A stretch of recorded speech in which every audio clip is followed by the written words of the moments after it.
for legendary investor Stephen Schwarzman. His $350 million gift funded the college that aims to map out an ethical future for artificial intelligence. Yahoo Finance's Julia LaRoche is in Cambridge, and she has Stephen Schwarzman with her right now. Julia, good morning. Hey, Alexis, that's right. I'm with Stephen Schwarzman, and congratulations on this celebration and this historic donation that you've made. Now, Steve, I know you as a prolific private equity investor, not necessarily a tech guy. So what was it about AI that was attracting you? Well, I'm not really a tech guy, in fact, but what attracted me was learning about how profound these technologies are going to be, whether it's AI or quantum, machine learning, robotics, and it's going to change the world. What I've learned is that it's important, first of all, for the U.S. to be competitive in these technologies. And secondly, when they get introduced, they can do some bad things as well as some good things. There are going to be profound changes in workforce, opportunities, healthcare. And we need to study not just what the technologies can do, but what the impact of those technologies are going to be on regular human beings. And how do you introduce them? How do you control them? How do you regulate them? Because it's a little like nuclear technology. You just don't let everyone have it, because there are reasons you wouldn't. And it's the same way with these technologies. Right. Well, you're also talking about the ethics of AI and applying ethics to artificial intelligence. But how do you ensure that you do have the right impact? Well, you never can ensure, but you basically have to start. You have to set some type of framework, some type of restriction, some type of cooperation globally. It's basically knitting together a new world. And at the same time, you're having this amazing progress that comes from having these technologies, whether they're going to be, autonomous driving cars or other types of things in medicine. We'll design unique medicines for each person or lower the cost of developing medicines so that it's more cheap for consumers, better values, different ways of learning, teaching people to raise people up so that they have a better shot at prosperity, which they deserve. So it's a new world, and it's a world that unless you spend the time on it, you won't know how profound these changes are going to be. Now, do you think the U.S. is doing enough in terms of artificial intelligence and maintaining its competitiveness with the global economy, because we are seeing China invest heavily in this space? Well, we've got basically three drivers. We've got great companies, we've got great universities, and we've got, a central government.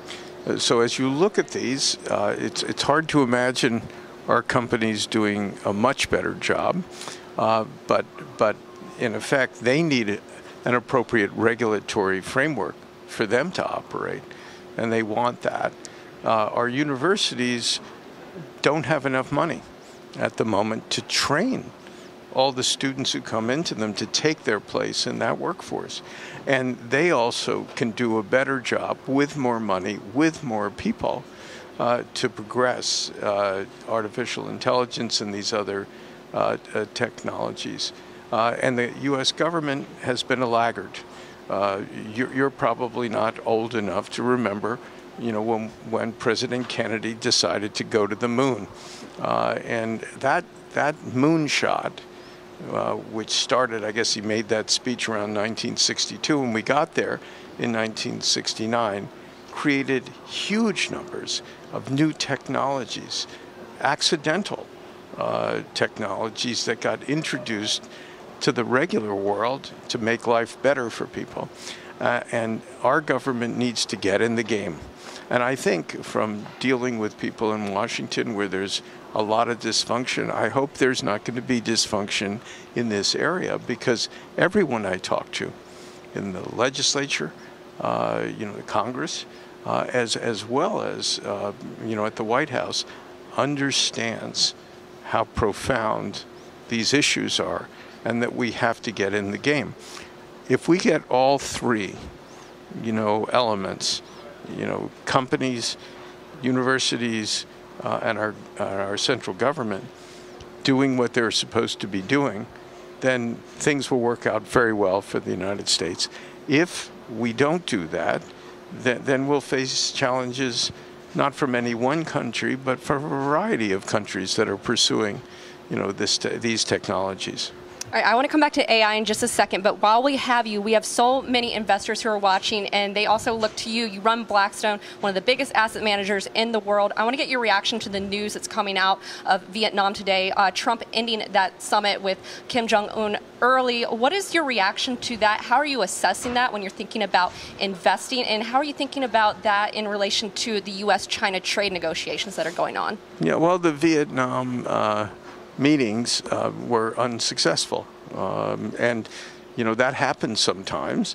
The preconditions, obviously, that North Korea wanted were not able to be met. I don't think there's much criticism of not agreeing to just remove all restrictions on the country and hoping things work out well. So it was a set of assumptions that each side had of where they wanted to come out, which didn't. I don't think, from what I've heard, that there was a lot of bad feeling about it. It just didn't happen. And so that's a shame. It's a long way. I think it's 20 hours to go all the way over there to not accomplish an enormous amount. On the other hand, dialogue is always good, and particularly when it doesn't end interpersonally in a bad place. Now, vis-a-vis China, it's quite interesting. Most people in the United States, at least, don't understand that China and the United States are really aligned vis-a-vis North Korea. And the reason is that North Korea is right on the border of China.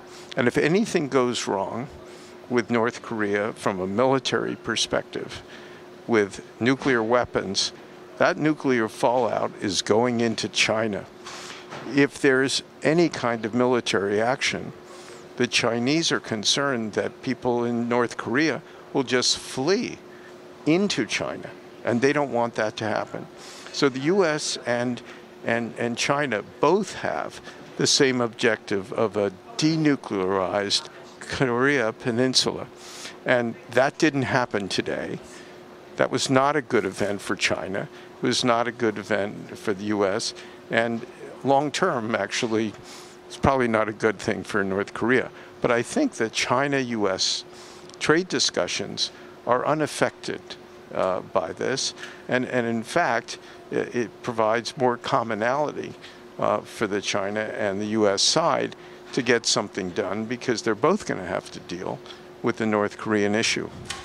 All right, Stephen Schwarzman, CEO of Blackstone.